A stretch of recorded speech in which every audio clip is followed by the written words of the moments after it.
सभी देवताओं की स्तुति है इस मंत्र में।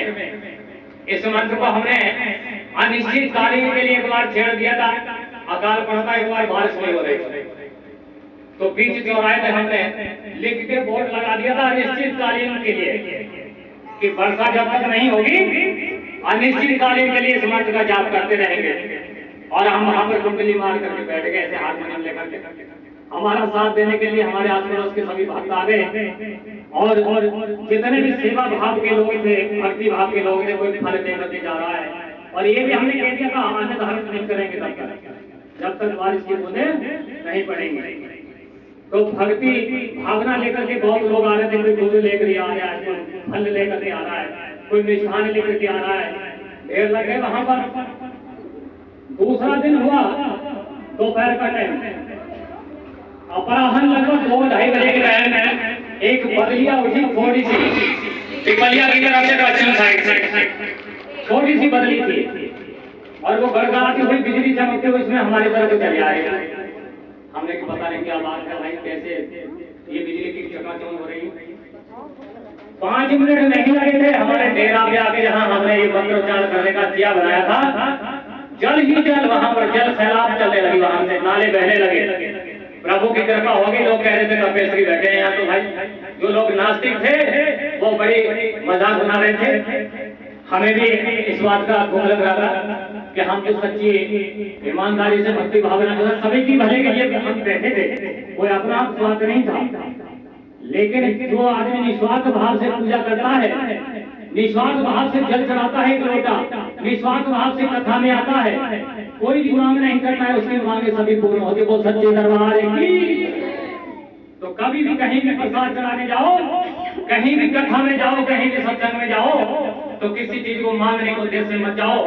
जहां आप जाते हो, जिस उद्देश्य को लेकर के जाता हो, वो सबको उस दरबार को पता चल जाता है कौन भक्त किस उद्देश्य से आया है। तो भक्ति भावना में कभी भी स्वार्थ नहीं होना चाहिए। स्वार्थ लाग अगर कोई किसी ने प्रेत दी है तो वो टिकाऊ नहीं होगी, उसमें विघ्न पड़ेगा जरूर। उसकी लंबी आयु नहीं होगी स्वार्थ से जो भी पीड़ करेगा, जो भी स्नेह करेगा और जो भी भक्ति भाव करेगा।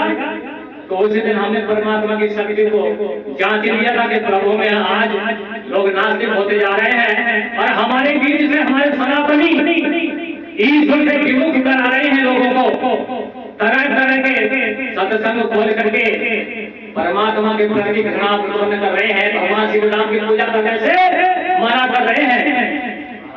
कोई कहता है कि हम इस संगठन से जुड़े हुए हैं, सभी देवताओं को छोड़ो, ये गलत है, 100% गलत है। सभी देवता उपस्थित हैं धरा पर, भगवान की उपस्थिति है धरा पर। जिस दिन उसकी कृपा नहीं हुई ना तो ये संसार नहीं होगा, ये जीवन नहीं होगा। उस दिन कोई भी नकली भगवान बैठ करके कहना लगे कि मुझे पहचान लो, मैं विष्णु भगवान हूँ।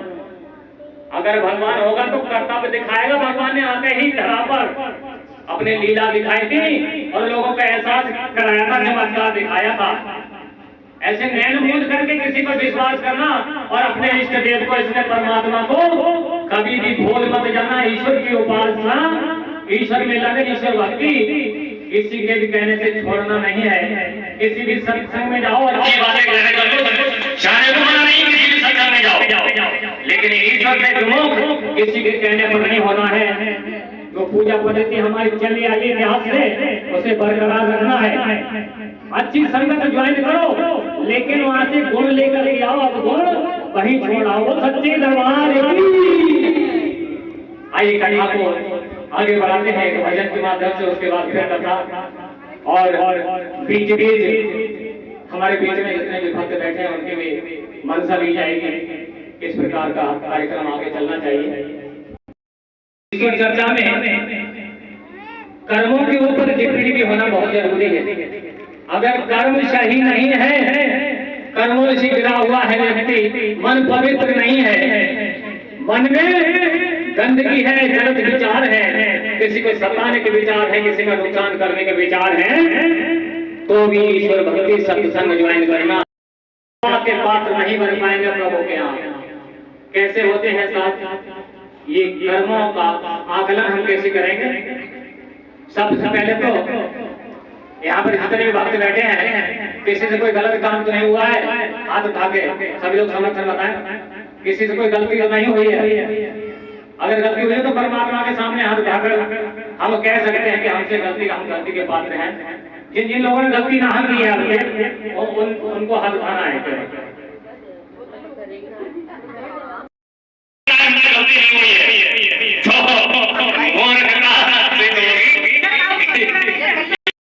जितनी भी पुरानी कहावतें हैं वो सत्य है बिल्कुल।